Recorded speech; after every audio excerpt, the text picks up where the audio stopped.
아들이 며느리를 처음 집에 데려왔던 그날을 저는 아직도 또렷하게 기억합니다. 그날은 일요일 오후였습니다. 늦은 점심을 마치고 남편과 함께 거실에 앉아 TV 뉴스를 보던 참이었지요. 창밖에서는 이웃들이 분주히 드나드는 소리가 들리고 가을 햇살이 따뜻하게 집 안으로 들어오던 평범한 날이었습니다. 그런데 갑자기 초인종 소리가 울렸습니다. 대수롭지 않게 생각하고 문을 열었는데 그곳에는 아들이 서 있었습니다. 그런데 혼자가 아니었습니다. 제 옆에 낯선 여인이 함께 서 있었던 겁니다. 순간적으로 제 가슴이 철렁 내려앉았습니다. 아들은 환한 웃음을 띠며 말했습니다. 엄마, 아버지 인사드려요. 제 여자친구예요. 그 한마디에 저는 머릿속이 복잡해졌습니다. 물론 언젠가는 아들이 누군가를 데려올 날이 올 거라 짐작은 했습니다. 하지만 이렇게 갑작스러울 줄은 몰랐습니다. 저는 얼떨떨한 마음으로 그 여인을 바라보았습니다. 그녀는 단정한 옷차림을 하고 있었습니다. 긴 머리를 가지런히 묶고 연한 화장을 한 얼굴에는 약간의 긴장감이 묻어났습니다. 두 손을 가지런히 모은 채 조심스럽게 고개를 숙이며 인사를 했습니다. 안녕하세요.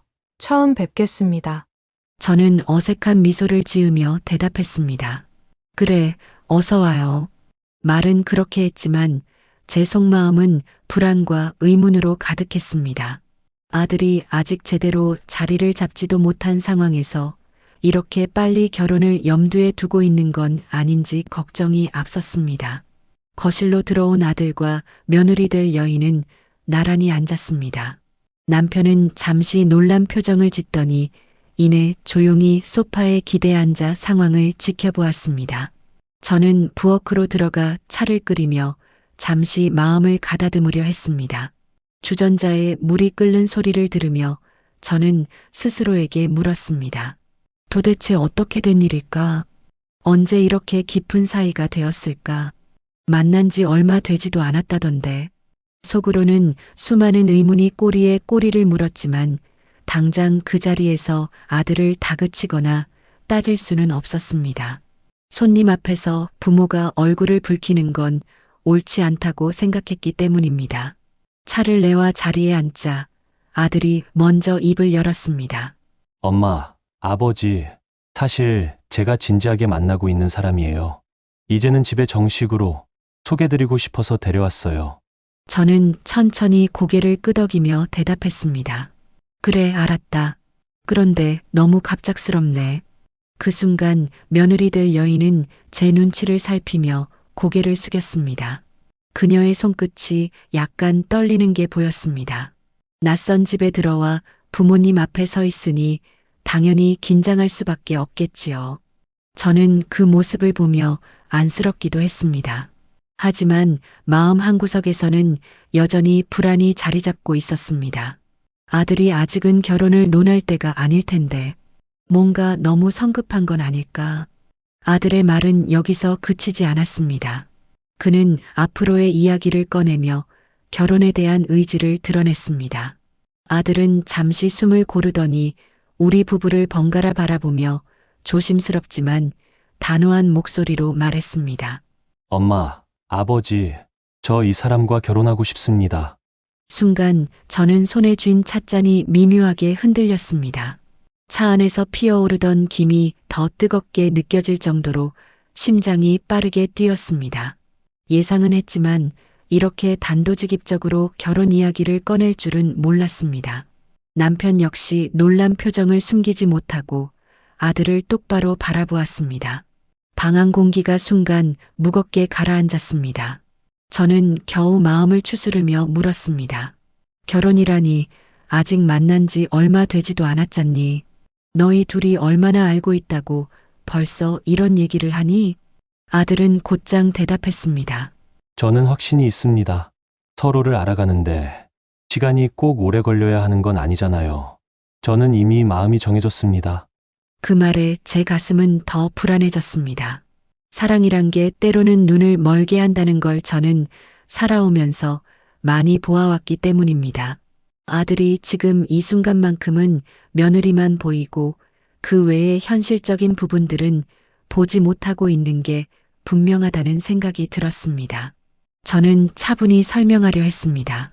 결혼은 두 사람의 문제가 아니야. 두 집안이 함께 준비해야 하고 서로 충분히 이해한 뒤에 결정해야 하는 거란다. 최소한 1년은 지켜봐야 해. 서로의 좋은 점만 보일 때는 뭐든 다 괜찮아 보이지. 하지만 시간이 지나야 진짜 모습을 알 수 있는 법이야.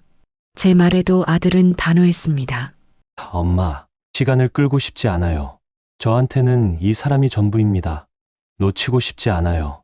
그 순간 저는 며느리 될 여인을 바라보았습니다.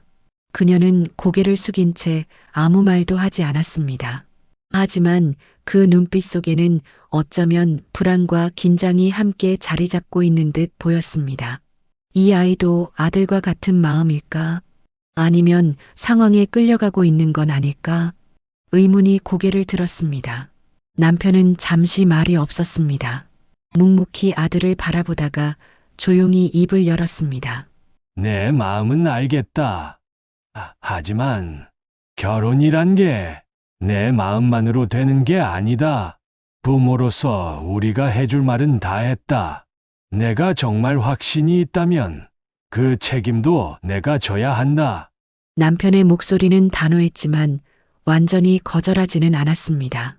아들이 워낙 강한 고집을 보이고 있었기 때문에 반대만 한다고 해결될 문제가 아니라는 걸 알고 있었던 겁니다. 저는 속으로 한숨을 삼켰습니다. 마음 같아서는 당장이라도 안 된다라고 말하고 싶었지만 아들의 눈빛이 너무도 절박했습니다. 그 눈빛은 마치 부모의 반대가 있더라도 결혼을 강행하겠다는 의지를 보여주고 있었습니다.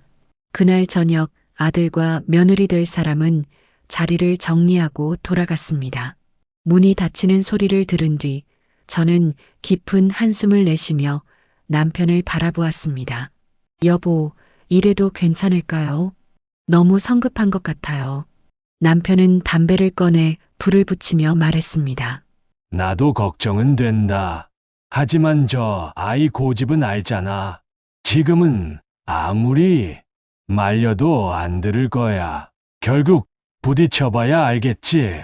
그날 밤 저는 좀처럼 잠을 이루지 못했습니다. 아들이 정말로 잘하는 선택인지 혹시나 너무 큰 실수를 저지르는 건 아닌지 수없이 머릿속에서 같은 생각이 맴돌았습니다. 며칠이 지나지 않아 아들은 다시 집을 찾아왔습니다. 평소보다 훨씬 진지한 얼굴이었고 그 옆에는 며느리 될 사람이 함께 있지 않았습니다. 혼자서 부모님을 찾아온 걸 보니 무슨 할 말이 있는 듯 했습니다. 저는 부엌에서 저녁 준비를 하고 있었는데 아들이 무거운 걸음을 떼며 거실로 들어와 앉았습니다. 엄마, 아버지, 오늘은 꼭 드려야 할 말씀이 있어서 왔습니다. 그 말투가 예사롭지 않아 저는 조심스레 국을 끓이던 불을 줄이고 거실로 나왔습니다. 남편도 신문을 접고 아들의 얼굴을 바라보았습니다. 아들은 잠시 머뭇거리더니 곧장 본론을 꺼냈습니다. 저희 결혼을 하려면 돈이 필요합니다. 여자친구 쪽 부모님께서 절반을 내주시기로 하셨습니다. 그러니 저희 집도 절반은 준비해 주셔야 할 것 같습니다. 그 말을 들은 순간 제 손끝이 얼어붙는 것 같았습니다.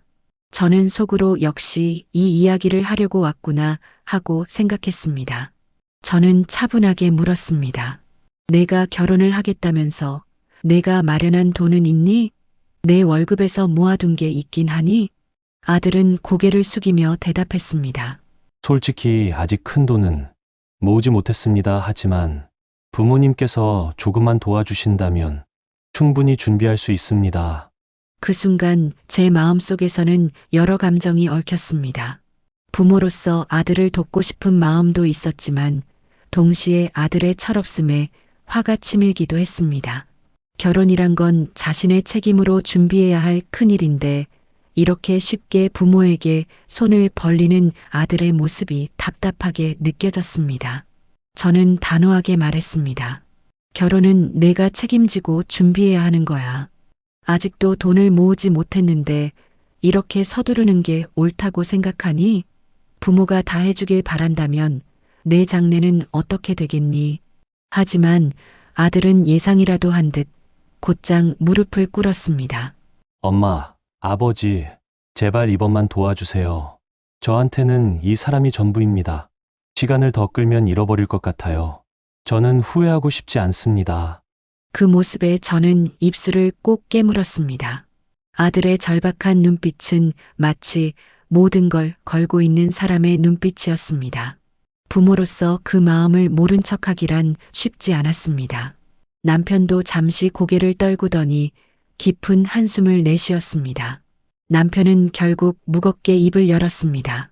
좋다. 내가 그렇게까지 원한다면 우리가 절반은 내겠다 하지만 분명히 알아둬라. 이건 내가 감당해야 할 일이야. 부모가 대신 살아주는 건 아니다. 아들은 그 말을 듣고 안도의 한숨을 내쉬었습니다. 눈가가 젖어 있는 걸 보니 그만큼 간절했던 것이겠지요. 그날 밤 저는 혼자 부엌에 앉아 멍하니 불 꺼진 거실을 바라보았습니다. 정말 잘하는 선택일까?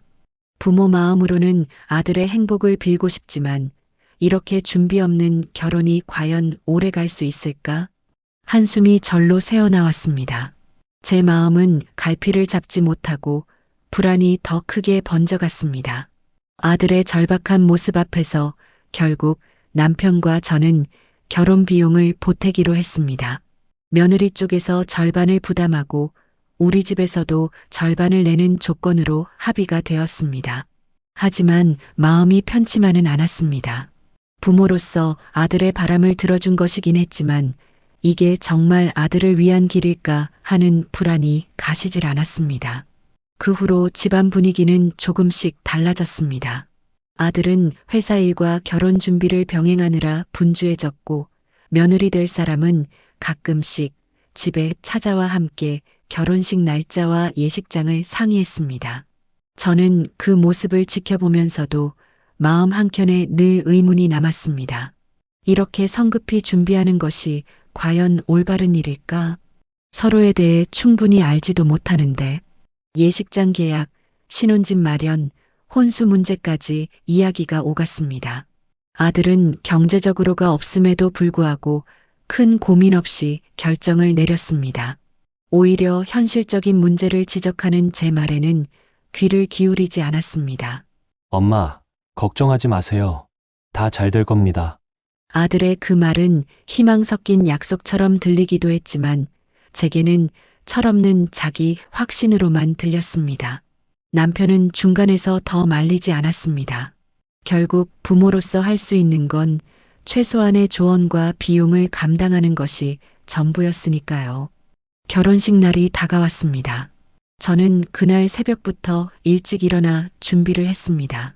집안 식구들에게 피해가 가지 않도록 챙기고 손님들에게도 실수 없이 대접해야 했습니다. 예식장으로 들어서는 순간 저는 주변의 화려한 꽃장식과 북적이는 사람들 속에서도 마음이 무겁게 내려앉았습니다. 아들은 검은 양복을 차려입고 환한 미소를 짓고 있었습니다. 며느리는 하얀 드레스를 입고 있었는데 긴장 속에서도 설레는 눈빛을 하고 있었습니다. 두 사람은 서로를 바라보며 행복한 미소를 주고받았습니다. 그 모습을 보니 순간 제 가슴이 뭉클해졌습니다. 그래, 오늘만큼은 행복해야지. 부모 마음은 뒤로 하고 저 아이들이 웃을 수 있다면 그걸로 됐다. 그런 생각이 잠시 스쳐갔습니다. 결혼식은 순조롭게 진행되었습니다. 하객들의 박수 속에서 두 사람은 부부가 되었고 저와 남편은 예식장의 한쪽에 앉아 조용히 그 모습을 지켜보았습니다. 겉으로는 미소를 지었지만 속으로는 알 수 없는 허전함이 몰려왔습니다. 마치 제 아들이 제 품을 완전히 떠나가 버린 듯한 기분이었습니다.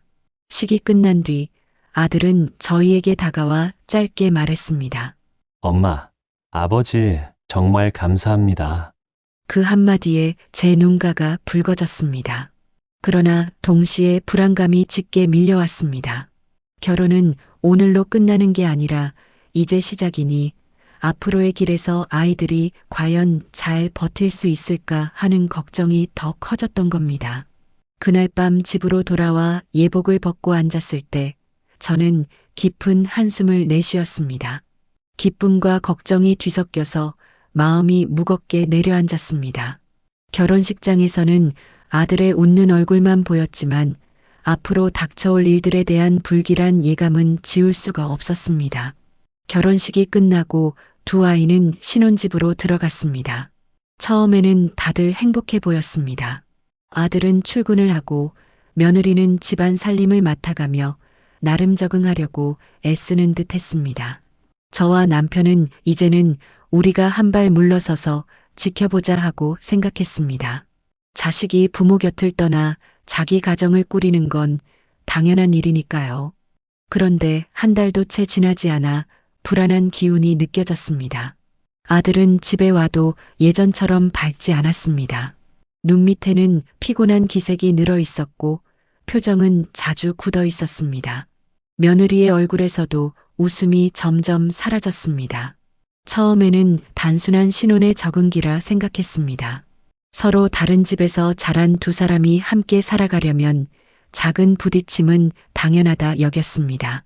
하지만 시간이 지날수록 그 부딪힘이 잦아지고 목소리도 커져갔습니다.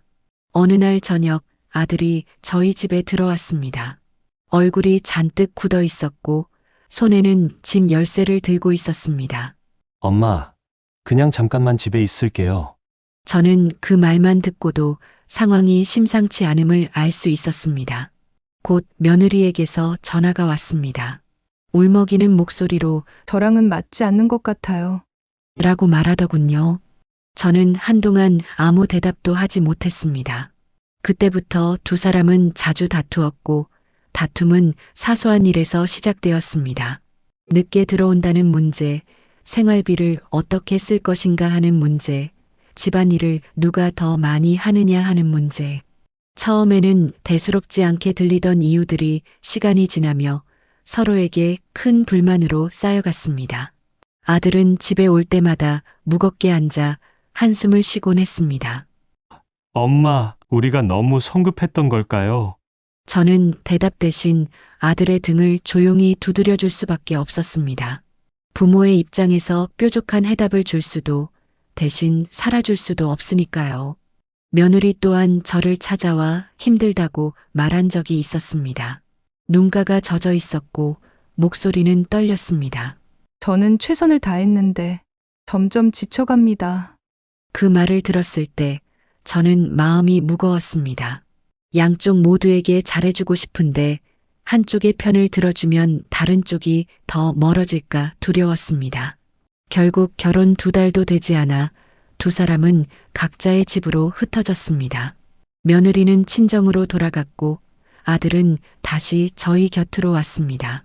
그 순간 저는 가슴이 철렁 내려앉았습니다. 역시 내가 두려워하던 일이 벌어지고 말았구나. 저녁 식탁에 앉아 남편과 마주했을 때 저는 힘없이 말했습니다. 우리가 조금 더 강하게 말렸어야 했을까요? 남편은 고개를 숙인 채 대답했습니다. 이미 벌어진 일이니 어쩔 수 없지. 아이가 직접 겪고 배워야 하는 거겠지. 그 말에 저는 고개를 끄덕이긴 했지만 마음속 깊은 곳에서는 쓰라림이 쉽게 가시지 않았습니다. 부모로서 막을 수 있었던 일을 막지 못한 것 같은 후회가 날마다 무겁게 내려앉았습니다. 며느리가 친정으로 돌아간 뒤 집안은 무겁고 적막했습니다. 아들은 퇴근 후에도 말수가 줄었고 식탁에 앉아 있어도 숟가락만 들었다 놓기를 반복했습니다. 저와 남편은 속으로 걱정이 되었지만 섣불리 먼저 묻지 않고 그저 묵묵히 곁을 지켜주었습니다.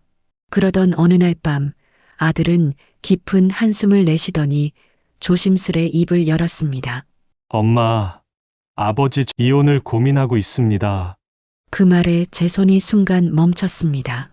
가슴속으로는 이미 예감하고 있었지만 직접 그 말을 듣는 순간 심장이 철렁 내려앉았습니다. 남편 역시 숟가락을 내려놓으며 조용히 아들을 바라보았습니다.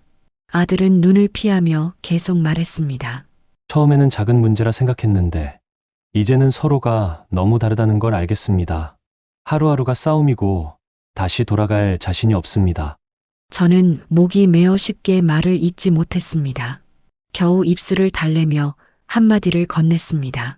정말 그렇게까지 힘드니? 아들은 짧게 고개를 끄덕였습니다. 저는 더 이상 버티기 힘듭니다. 그 순간 제 마음은 복잡했습니다. 부모로서 아들의 아픔을 이해하면서도 한 달 남짓한 결혼 생활 끝에 이렇게 쉽게 포기한다는 사실이 서운했습니다. 하지만 아들이 이미 지쳐있는 눈빛을 보니 더 이상 강하게 붙잡을 수는 없었습니다. 남편이 낮은 목소리로 말했습니다. 내 인생이니 내가 선택해야 한다. 다만 결혼이란 게 그렇게 쉽게 끝내고 시작할 수 있는 게 아니라는 걸 잊지 말아라. 아들은 그 말을 묵묵히 듣고만 있었습니다. 대답 대신 손으로 얼굴을 감싸 쥐었는데 그 모습에서 절망과 후회의 그림자가 짙게 드리워져 있음을 저는 읽을 수 있었습니다. 그날 밤 아들은 제게 솔직히 털어놓았던 말을 끝내고 방으로 들어갔습니다. 저는 한참 동안 거실에 앉아 멍하니 불 꺼진 부엌을 바라보았습니다.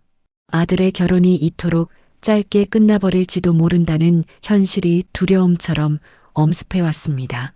아들이 이혼을 고민한다고 털어놓은 뒤 제 마음은 더 무거워졌습니다.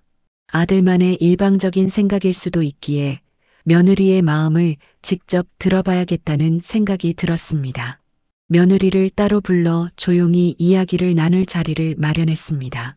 집안 분위기는 무겁고 며느리의 얼굴에도 피곤함이 묻어 있었습니다. 차를 내어주고 잠시 침묵이 흐른 뒤 저는 조심스럽게 말을 꺼냈습니다. 얘야, 너도 솔직한 마음을 말해주겠니? 너희 사이가 정말 이렇게까지 힘든 거니? 며느리는 고개를 숙이고 한동안 말을 잇지 못했습니다. 떨리는 손가락이 잔을 만지작거렸고 눈가에는 금세 눈물이 맺혔습니다. 그리고 낮은 목소리로 대답했습니다. 어머니, 저도 많이 노력했지만 서로 너무 달라요. 가치관도 생활 방식도 맞지 않습니다. 하루하루가 버겁습니다. 그 말에 제 가슴이 철렁 내려앉았습니다. 며느리의 입에서 직접 듣고 나니 이제는 돌이킬 수 없다는 현실이 더욱 뚜렷해졌습니다. 저는 애써 차분하게 물었습니다. 정말 다시는 함께할 수 없다고 생각하니? 며느리는 눈을 감고 잠시 머뭇거리더니 고개를 저었습니다. 네, 어머니, 더는 자신이 없습니다. 짧은 대화였지만 그 안에는 많은 의미가 담겨 있었습니다. 며느리의 눈빛 속에서 저는 단순한 감정 싸움이 아니라 근본적인 차이 때문에 지쳐버린 마음을 읽을 수 있었습니다. 그 순간 저는 무거운 현실을 받아들일 수밖에 없었습니다. 아들이 힘들어하는 이유도 며느리가 지쳐있는 이유도 결국 같았던 겁니다. 두 사람 모두 결혼을 이어갈 힘을 잃어버린 것이었습니다. 며느리와의 대화를 마친 후 저는 한동안 깊은 생각에 잠겼습니다. 아들이 털어놓은 고민과 며느리가 밝힌 진심이 결국 같은 말이었음을 깨달았기 때문입니다. 두 사람 모두 서로의 차이를 감당하지 못하고 있었던 겁니다. 며칠 뒤 아들은 다시 저희 집으로 찾아왔습니다. 얼굴은 이전보다 더 수척했고 눈빛은 결연해 보였습니다. 그는 차분하게 앉아 잠시 침묵을 지킨 뒤 입을 열었습니다. 엄마, 아버지, 저희 이제는 끝내야 할 것 같습니다. 그 한마디에 제 가슴은 무너져 내렸습니다. 하지만 이미 며느리에게서도 같은 대답을 들은 터라 논란보다는 체념이 앞섰습니다. 남편은 묵묵히 고개를 숙이며 아들의 말을 받아들였습니다. 며느리 역시 며칠 후 찾아와 같은 결정을 말했습니다. 그녀의 얼굴은 초췌했지만 오히려 마음을 정리한 듯 담담했습니다. 어머니, 더는 미련이 없습니다. 저도 제 길을 가야 할 것 같습니다. 짧은 말이었지만 그 목소리에는 단호함이 묻어 있었습니다. 그 순간 저는 두 사람의 결혼이 결국 끝을 향해 가고 있다는 걸 받아들일 수밖에 없었습니다. 이후 양가가 모여 이야기를 나누는 자리가 마련되었습니다. 처음에는 서로 감정이 올라 다소 날카로운 말들이 오갔지만 이미 결론은 정해져 있었습니다. 아들과 며느리는 서로를 바라보며 고개를 떨구었고 결국 합의 이혼 절차에 들어가게 되었습니다. 집으로 돌아온 뒤 저는 남편에게 속마음을 털어놓았습니다. 우리가 조금 더 강하게 말렸더라면 달라졌을까요? 남편은 깊은 한숨을 내쉬며 짧게 대답했습니다. 이것도 그 아이 인생의 몫이겠지. 그날 밤 저는 쉽게 잠들지 못했습니다.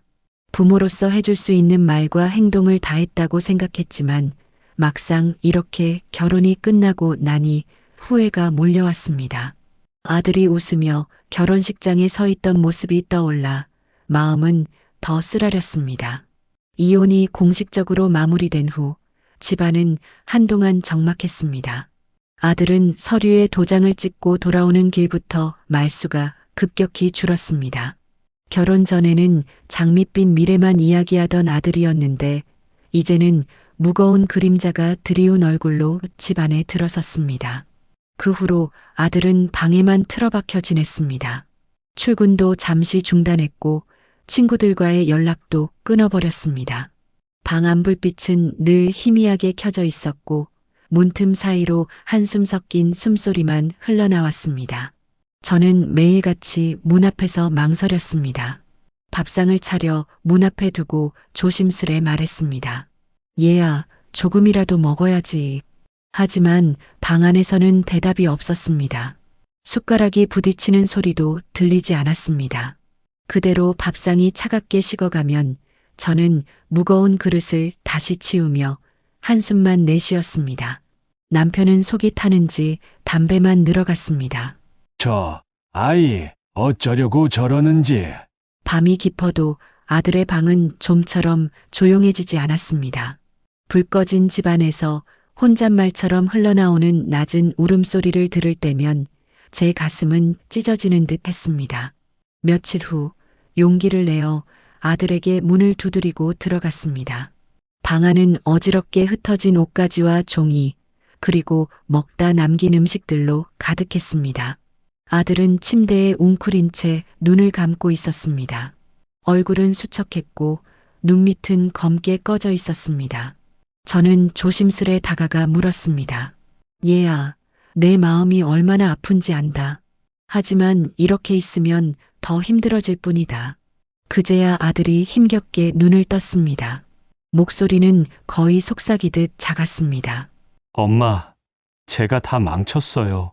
다시는 예전으로 돌아갈 수 없어요. 저는 그 말을 들으며 눈물이 왈칵 솟구쳤습니다.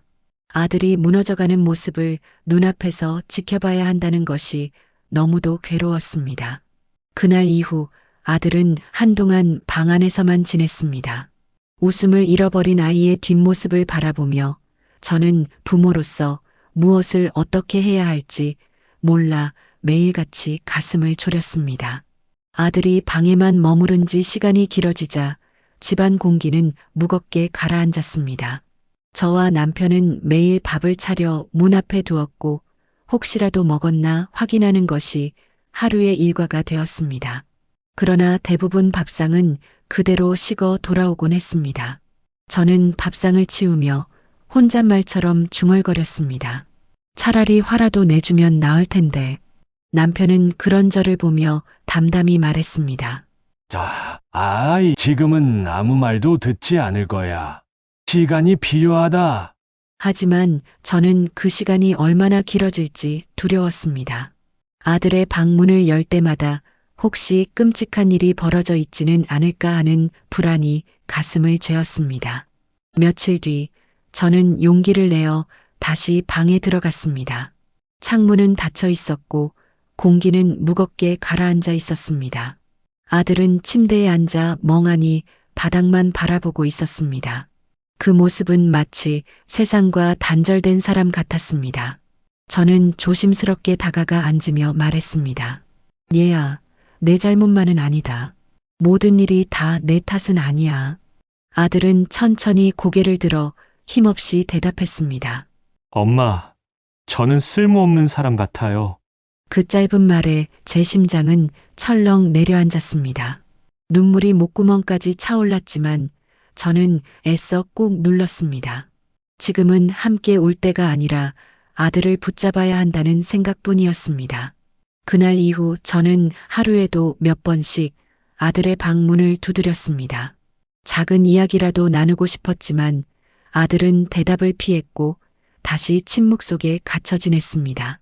남편은 그런 아들의 모습을 보고 속으로 더 불안해했습니다. 저렇게 지내다 병이 더 깊어지면 어쩌려고 그러나? 저 역시 날마다 불안에 시달렸습니다. 집안이 점점 조용해질수록 오히려 그 정막이 우리 가족을 잠식하는 것 같았습니다. 웃음소리는 사라지고 한숨만이 집안을 메우는 날들이 이어졌습니다. 아들이 방에만 갇혀 지내는 날들이 이어지던 어느 날 저녁 무렵 초인종이 울렸습니다. 낯선 기운이 느껴져 문을 열어보니 며느리의 부모, 즉 제게는 안사돈이었습니다. 그녀의 얼굴은 잔뜩 일그러져 있었고 눈빛은 분노로 가득 차 있었습니다. 그녀는 문이 열리자마자 소리쳤습니다. 당신 아들 때문에 우리 딸 인생이 망가졌어요. 내 돈 내놔요. 저는 놀라 얼어붙은 채 말을 잇지 못했습니다. 그 사이 그녀는 성큼 집 안으로 들어섰습니다. 손에는 작은 가방이 들려 있었고 걸음은 휘청거렸습니다. 저는 급히 앞을 막아서며 말했습니다. 안사돈, 진정하세요. 우리도 피해를 본 건 마찬가지입니다. 하지만 그녀는 들으려 하지 않았습니다. 오히려 더 격앙된 목소리로 소리쳤습니다. 피해라니요? 당신 아들이 우리 집안을 망쳤잖아요. 책임지세요. 순식간에 거실이 소란스러워졌습니다. 그녀는 테이블 위에 있던 접시를 집어던졌고 그릇이 바닥에 부딪혀 산산이 깨졌습니다. 그 소리에 아들이 방에서 놀란 듯 얼굴을 내밀었습니다. 남편도 부엌에서 달려나왔습니다. 아들은 고개를 숙이며 힘없이 말했습니다. 어머니, 제 잘못입니다. 제발 그만하세요. 그러나 안사돈은 아들의 말조차 듣지 않았습니다. 손가락으로 아들을 가리키며 소리쳤습니다. 내가 내 딸을 울렸어. 평생 책임져. 상황은 걷잡을 수 없이 커졌습니다. 남편이 다가가 그녀를 붙잡으며 말했습니다. 이렇게 소리친다고 해결되지 않습니다. 지금은 나가셔야 합니다. 하지만 그녀는 저항하며 여전히 소란을 피웠습니다. 저는 결국 떨리는 손으로 경찰에 전화를 걸 수밖에 없었습니다. 잠시 후 경찰이 도착해 그녀를 붙잡아 밖으로 데려갔습니다. 현관문이 닫히자 집안에는 다시 정적이 흘렀습니다. 그러나 그 정적은 안도감이 아니라 두려움이었습니다. 깨진 그릇 조각을 치우며 저는 무릎이 풀려 주저앉았습니다. 아들은 제 앞에 무릎을 꿇고 중얼거렸습니다. 엄마, 다 제 잘못이에요. 그 말에 눈물이 차올랐지만 차마 흘릴 수도 없었습니다. 그저 무거운 공기만이 집안을 가득 메우고 있었습니다. 안사돈이 경찰에 끌려나간 뒤 집안은 다시 고요해졌습니다. 하지만 그 고요는 평온이 아니라 무겁고 서늘한 정적이었습니다. 깨진 그릇 조각을 치우며 저는 한동안 말없이 앉아 있었습니다. 손끝이 떨렸고 가슴은 두근거렸습니다. 잠시 후 경찰관에게서 연락이 왔습니다. 술기운에 격앙돼 벌어진 일이니 조사를 마치고 경고 조치만 하겠다고 했습니다. 전화를 끊고 난 뒤 저는 잠시 멍하니 앉아 생각에 잠겼습니다.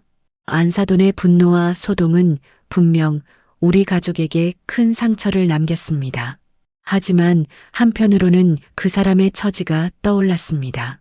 이혼한 딸을 바라보는 어머니의 마음이 얼마나 절망적이었을까. 그 심정을 생각하니 화를 내는 것보다 안쓰러운 마음이 먼저 들었습니다. 그날 저녁 저는 남편과 아들을 바라보며 조용히 말했습니다. 그래도 며느리의 어머니였잖아요. 이번 일은 그냥 넘어가도록 합시다. 남편은 잠시 망설이다가 고개를 끄덕였습니다. 당신 뜻대로 하세요. 다만 다시 이런 일이 생기면 어떡하려나. 아들은 눈을 피하며 짧게 말했습니다. 엄마, 죄송합니다. 저는 아들의 어깨에 손을 올리며 대답했습니다. 이제는 괜찮다. 오늘 일은 잊고 다시는 이런 일이 반복되지 않도록 하자. 겉으로는 그렇게 말했지만 제 마음은 무겁게 가라앉았습니다.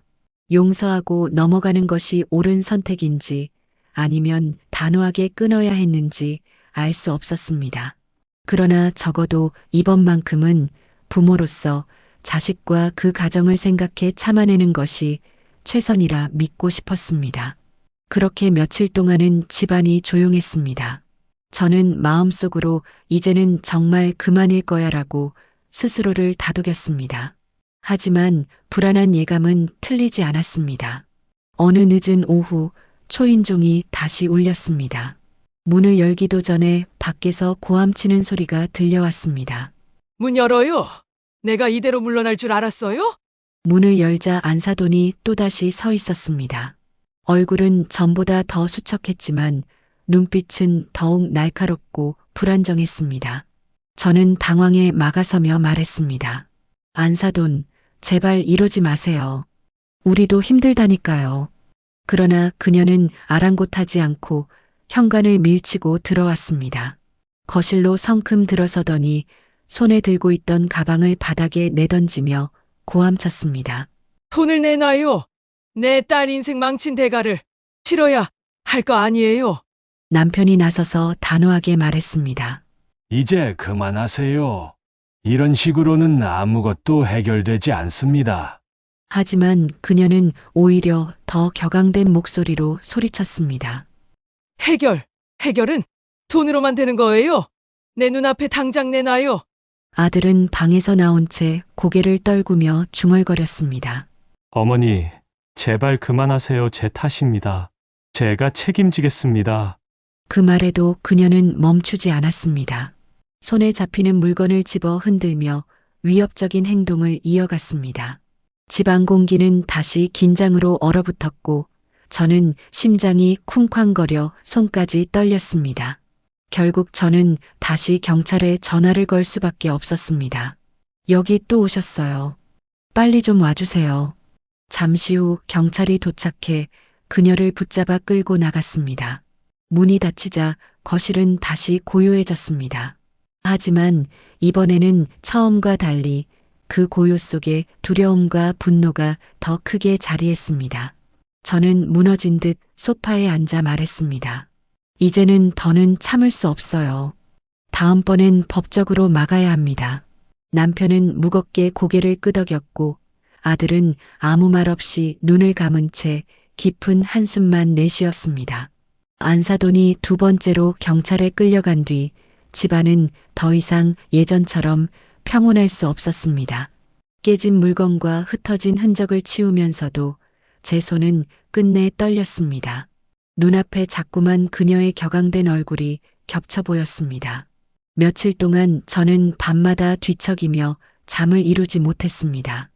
혹여 또 찾아오지 않을까 초인종 소리에 놀라 심장이 쿵 내려앉는 일이 계속되었습니다. 남편도 피곤한 기색이 역력했고 아들은 방 안에서 더 깊은 절망 속에 갇혀만 갔습니다.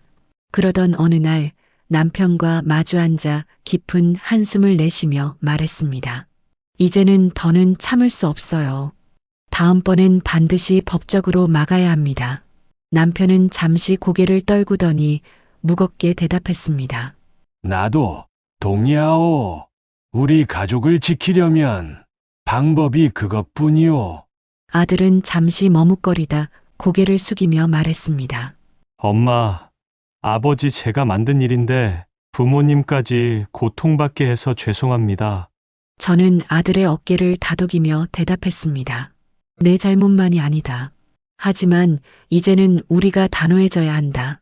그래야 다시는 이런 일이 반복되지 않는다. 그날 이후 저는 경찰서에 정식으로 고소장을 제출했습니다. 담당 경찰은 진지한 얼굴로 고개를 끄덕이며 말했습니다. 이번에는 반드시 법적으로 처리하겠습니다. 접근 금지 명령도 청구할 수 있습니다. 그 말을 듣는 순간 제 눈가가 뜨거워졌습니다. 남의 집 어머니를 상대로 이런 조치를 취해야 한다는 사실이 참담했지만 우리 가족을 더 이상 위험 속에 두고 볼 수는 없었습니다. 집으로 돌아오는 길, 차창 밖으로 스치는 어둠이 유난히 깊어 보였습니다. 하지만 제 마음속에는 결심이 단단히 자리 잡고 있었습니다. 더는 흔들리지 않고 우리 가족을 지켜내겠다고 다짐했습니다. 고소를 진행한 후 사건은 빠르게 재판 절차로 넘어갔습니다. 경찰의 조사에서부터 안사도는 여전히 억울하다고 목소리를 높였지만 이미 2차례나 우리 집을 찾아와 소동을 벌인 사실이 명확히 기록으로 남아 있었습니다. 며칠 뒤 저는 남편과 함께 법원에 출석했습니다. 안사돈도 딸과 함께 나타났습니다. 그녀의 얼굴은 지쳐 있었지만 여전히 분노가 남아있는 듯 굳어 있었습니다. 판사는 차분한 목소리로 말했습니다. 피고인은 피해자 가족의 주거지에 반복적으로 찾아가 소란을 일으켰습니다. 이는 명백한 주거침입 및 협박에 해당합니다. 그 말이 끝나자 안사돈은 자리에서 일어나 외쳤습니다. 저는 피해자예요. 제 딸의 인생이 망가졌는데 제가 왜 잘못입니까? 법정안이 술렁였고 판사는 단호하게 말을 이었습니다. 감정은 이해합니다. 그러나 법은 감정으로 움직이지 않습니다. 결국 판결이 내려졌습니다. 안사돈은 접근금지 명령과 함께 집행유예 처분을 받게 되었습니다. 일정 기간 우리 가족의 주거지와 일정 거리 이상 접근할 수 없도록 금지당한 것입니다. 재판이 끝난 후 법정을 나서면서 저는 깊은 한숨을 내쉬었습니다. 이렇게까지 될 줄은 몰랐는데 남편은 제 손을 잡으며 조용히 말했습니다. 당신 잘못이 아니요. 우리가 지켜야 할 건 우리 가족이었으니까. 아들은 고개를 떨군 채 낮은 목소리로 중얼거렸습니다.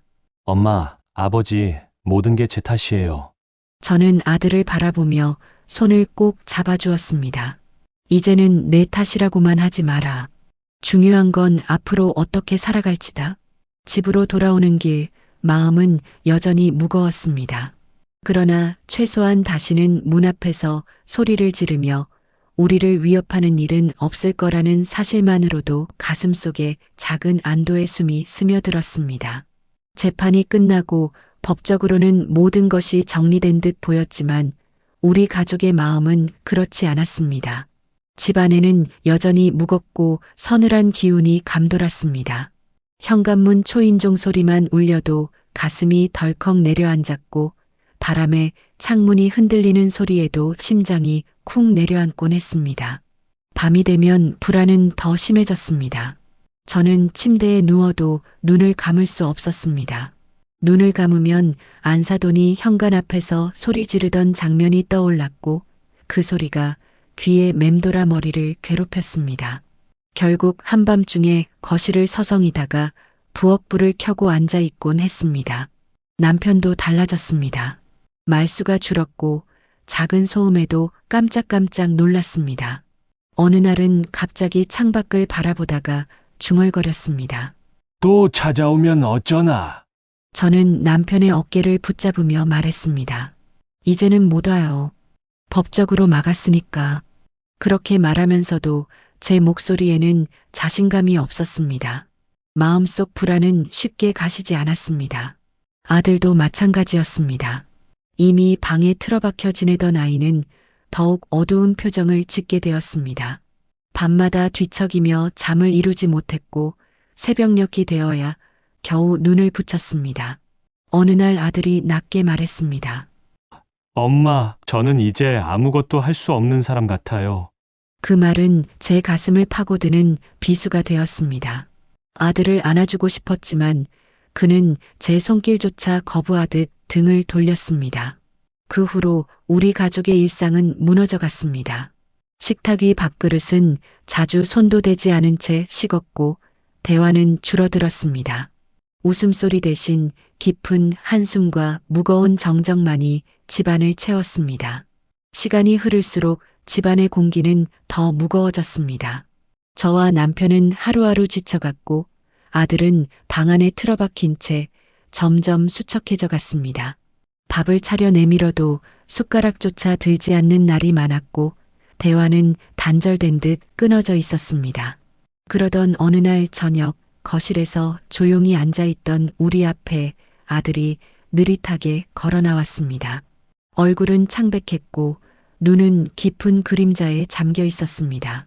그는 아무 말 없이 제 앞에 무릎을 꿇었습니다.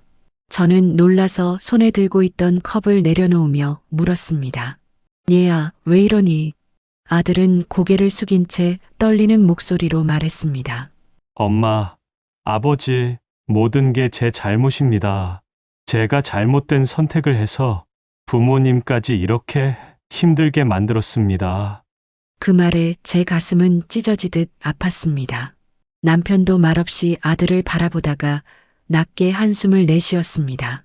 아들은 두 손을 바닥에 짚고 다시 고개를 깊이 숙였습니다. 용서해 주세요. 저는 부모님께 죄송해서 차라리 사라지고 싶다는 생각만 합니다. 저는 눈물이 차올랐지만 꾹 참으며 손을 뻗어 아들의 어깨를 붙잡았습니다. 그런 말하지 마라. 누구나 실수할 수 있다. 중요한 건 다시 일어서는 거야. 남편도 옆에서 조용히 거들었습니다. 내가 힘든 건 우리도 안다. 하지만 이게 끝은 아니다. 내가 다시 일어서야 우리도 살 수 있다. 아들은 울먹이며 대답했습니다. 저 다시는 부모님께 짐이 되지 않겠습니다. 그 순간 저는 아들의 어깨를 꼭 끌어안았습니다. 부모의 마음으로 그저 무너진 아이를 다시 세워야 한다는 생각뿐이었습니다. 그렇게 재판이 끝나고 시간이 조금 흘렀습니다. 집안의 상처가 서서히 아물어가는 듯 했지만 여전히 남아있는 불안과 피로는 쉽게 사라지지 않았습니다. 그런데 어느 날 낯선 전화가 걸려왔습니다. 며느리였습니다. 이혼 후 소식이 끊겼던 그녀가 조심스레 찾아뵙고 싶다고 말했습니다. 그날 저녁 며느리는 혼자 우리 집 문 앞에 섰습니다. 예전보다 야위었고 눈가에는 지친 흔적이 역력했습니다. 조심스럽게 문을 열고 들어온 그녀는 고개를 깊숙이 숙이며 말했습니다. 어머님, 아버님 정말 죄송합니다. 저는 잠시 놀라 멈춰섰습니다. 며느리는 떨리는 목소리로 말을 이었습니다. 저희 엄마가 어머님 댁에 와서 그런 소동을 부린 건 딸인 제 잘못 같아 너무 죄스럽습니다. 이혼한 것도 제 탓인데 부모님까지 정신적으로 힘들게 해드려 죄송합니다. 남편은 무겁게 앉아있던 자세를 고쳐 앉으며 한숨을 내쉬었습니다. 네, 잘못만은 아니다. 하지만 우리 가족이 겪은 고통이 적지 않았던 건 사실이다. 며느리의 눈에는 금세 눈물이 고였습니다. 그녀는 다시 고개를 숙이며 말했습니다. 그래도 용서해 주세요. 제가 더 단단하지 못해 어머님 아버님께까지 상처를 드렸습니다. 저는 마음이 복잡했습니다. 분명 우리 가족이 겪은 아픔은 크고 깊었습니다. 하지만 며느리 앞에서 차마 원망만 할 수는 없었습니다. 저는 조용히 말했습니다. 이제 와서 내게 뭐라고 더하겠니? 다 지나간 일이니 너도 내 삶을 다시 살아야 한다. 며느리는 흐느끼듯 대답했습니다. 감사합니다. 다시는 잊지 않겠습니다. 그 순간 저 역시 마음속에 묵직하게 눌려있던 돌덩이가 조금은 내려앉는 듯 했습니다. 아직 상처가 완전히 아문 건 아니었지만 며느리의 진심 어린 사과는 어두운 시간 속 작은 위로가 되어 주었습니다. 며느리가 떠난 뒤 집안에는 묘한 정적이 흘렀습니다. 사과를 받았다고 해서 모든 상처가 치유된 것은 아니었지만 그녀의 눈물 어린 말은 분명 제 마음속 무거운 짐을 조금 덜어주었습니다. 저는 거실에 앉아 여전히 굳은 표정을 하고 있는 아들을 바라보았습니다. 아들은 며느리의 방문이 오히려 더 마음을 뒤흔들어 놓은 듯 말없이 앉아 있었습니다. 저는 조심스럽게 입을 열었습니다. 얘야, 이제는 그 일에 마음을 더 두지 마라. 다시는 너 같은 상처를 받게 하고 싶지 않다. 아들은 고개를 숙인 채 낮은 목소리로 대답했습니다. 엄마, 저도 2번 다시 그런 선택은 하지 않겠습니다. 옆에서 듣고 있던 남편도 조용히 말을 보탰습니다. 사람의 인생에는 실패도 있는 법이다. 하지만 똑같은 실수를 반복하지 않는 게 중요하다. 저는 아들의 손을 잡으며 다시 한번 다짐했습니다. 이제부터는 내가 스스로를 지키는 법을 배워야 한다. 그래야 너도 우리도 편해진다. 아들은 제 손을 꼭 잡으며 짧게 대답했습니다. 알겠습니다, 엄마. 그 순간 아직 남아있는 불안과 상처 속에서도 작은 희망이 싹 트는 듯 했습니다. 사과를 통해 한 고비를 넘었고 이제는 다시 앞으로 나아가야 한다는 의지가 우리 가족 모두의 마음에 서서히 자리 잡고 있었습니다. 며느리가 떠난 뒤 우리 집안은 조금씩 일상을 회복해 나가기 시작했습니다. 무너졌던 마음의 벽이 완전히 허물어진 것은 아니었지만 서로의 곁을 지키며 한 발자국씩 앞으로 나아가려는 의지가 생겼습니다. 남편은 예전처럼 새벽마다 작은 마당을 돌보며 잡초를 뽑기 시작했습니다. 손에 흙을 묻히며 그는 조용히 말했습니다. 이렇게라도 몸을 움직이니 마음이 조금 편해지는구나. 저는 그 모습을 보며 작은 미소를 지었습니다. 남편의 어깨에서 오랜만에 묵직한 짐이 조금 내려간 듯 보였기 때문입니다. 아들도 조금씩 변화를 보였습니다. 방 안에서만 지내던 아이가 부엌에 나와 저와 함께 아침 식탁을 준비하는 날이 늘었습니다. 어느 날은 직접 국을 데우며 말했습니다. 엄마, 오늘은 제가 할게요. 조금은 달라지고 싶어요. 그 말에 저는 가슴이 뭉클해졌습니다.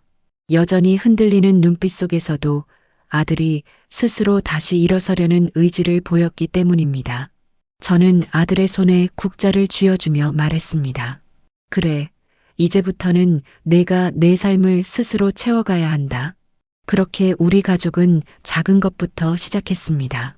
함께 밥을 먹고 함께 마당에 나와 햇살을 쐬며 짧은 대화를 나누었습니다. 긴 어둠 속에 갇혀있던 집안에 조금씩 빛이 스며드는 듯 했습니다. 비록 지난 상처가 완전히 사라진 것은 아니었지만 그 상처 위에 새롭게 피어나는 희망이 우리를 다시 묶어주고 있었습니다. 우리 가족이 차츰 안정을 되찾아가던 어느 날 아들이 조심스럽게 제게 말을 꺼냈습니다. 엄마, 저 이제 다시 시작해보려고 해요. 그 말은 오랜만에 제 마음을 흔들어 놓았습니다. 아직 상처가 다 아문 것은 아니었지만 아들이 다시 세상으로 나아가려는 용기를 냈다는 사실이 무엇보다도 기뻤습니다. 며칠 뒤 아들은 면접을 보러 다녀왔습니다. 긴장한 얼굴로 나갔다가 돌아올 땐 표정이 한결 가벼워져 있었습니다. 그리고 일주일 뒤 그는 합격 소식을 들고 집에 들어왔습니다. 아들은 밝은 얼굴로 말했습니다. 엄마, 아버지 저 일하게 됐어요. 작은 회사지만 저를 받아주셨습니다.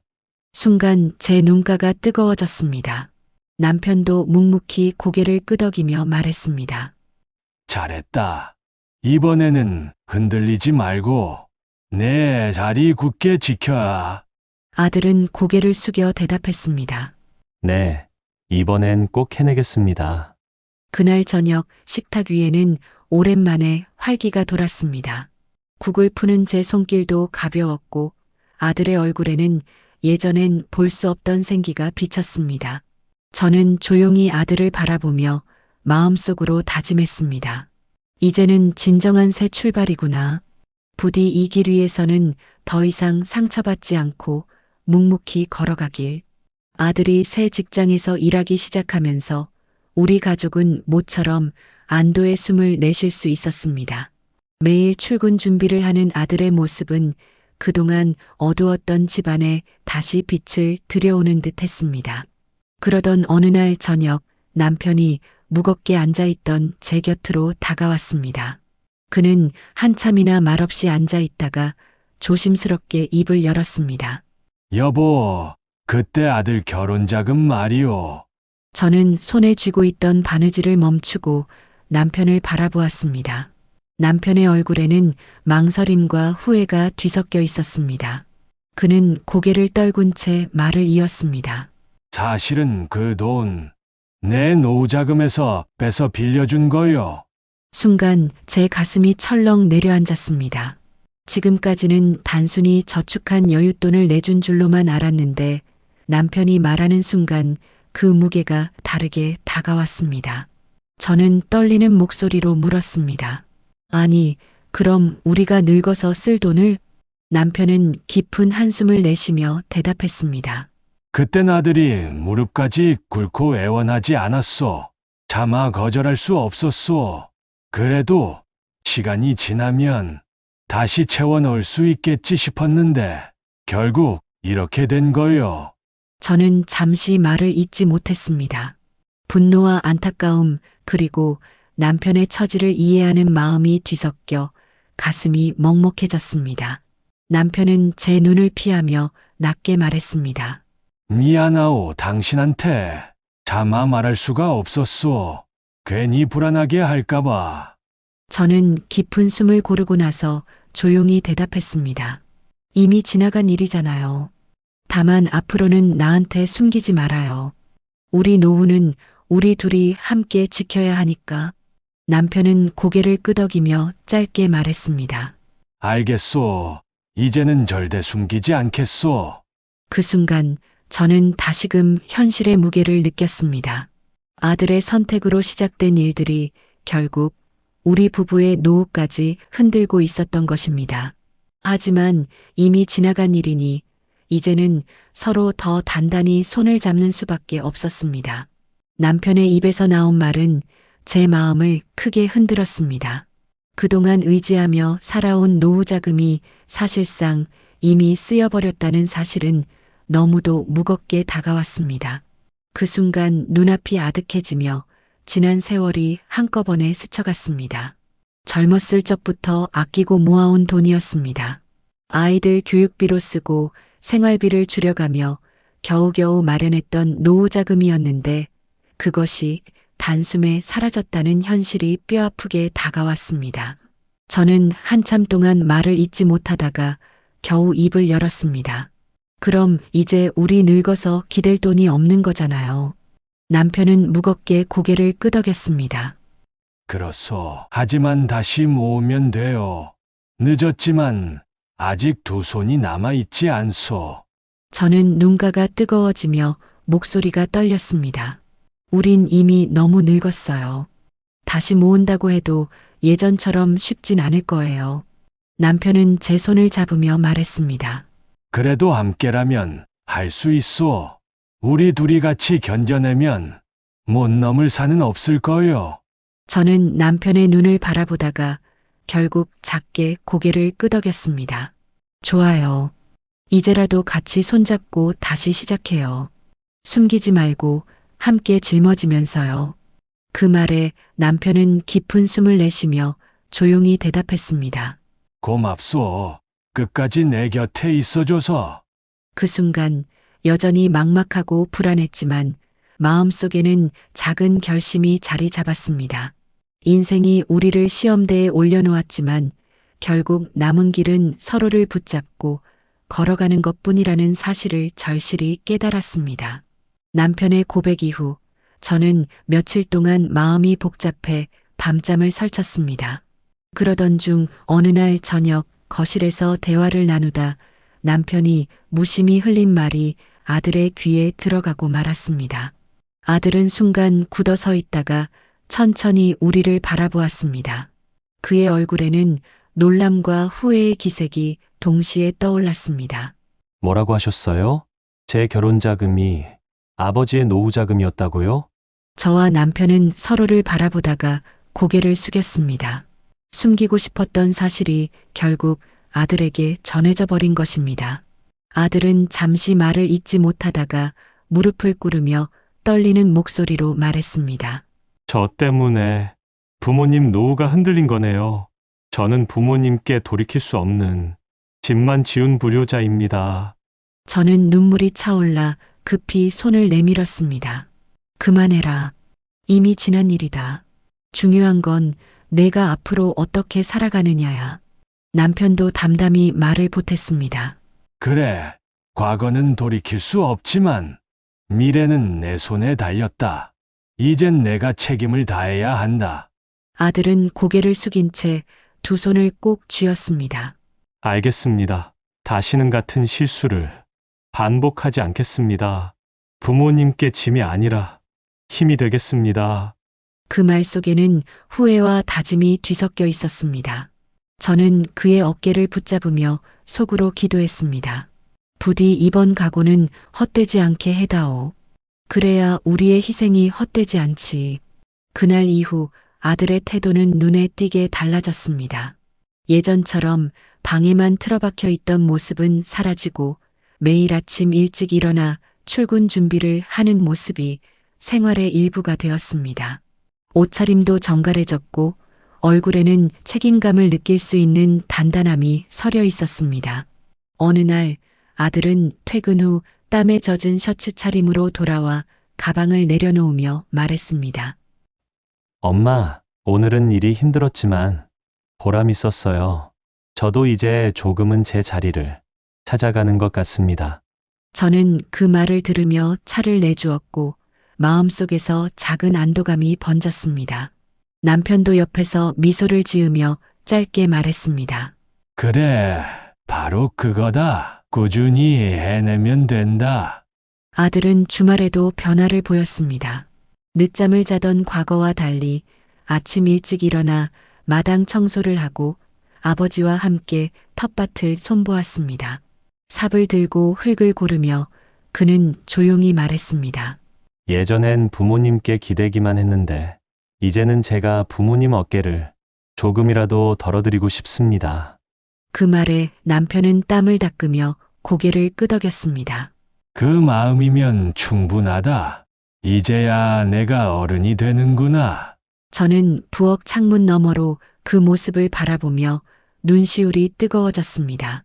힘겹게 겪었던 시간들이 헛되지 않았음을 아들이 조금씩 다른 모습으로 변해가는 과정에서 느낄 수 있었습니다.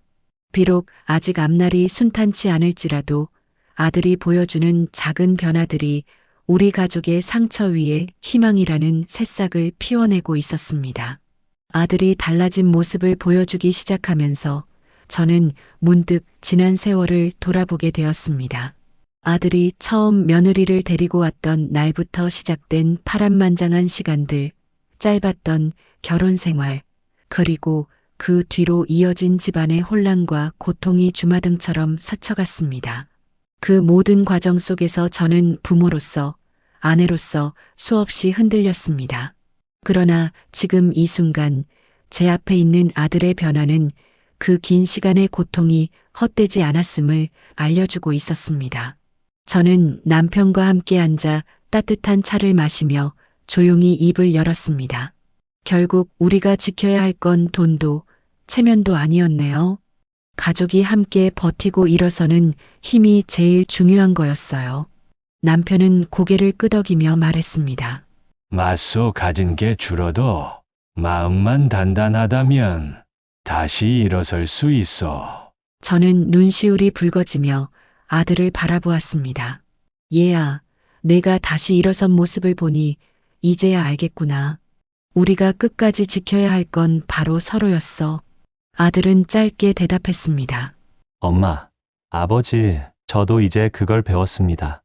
그 말이 울림처럼 제 가슴에 파고들었습니다. 긴 시간의 고통 속에서도 우리가 놓치지 않았던 건 바로 가족이라는 울타리였습니다.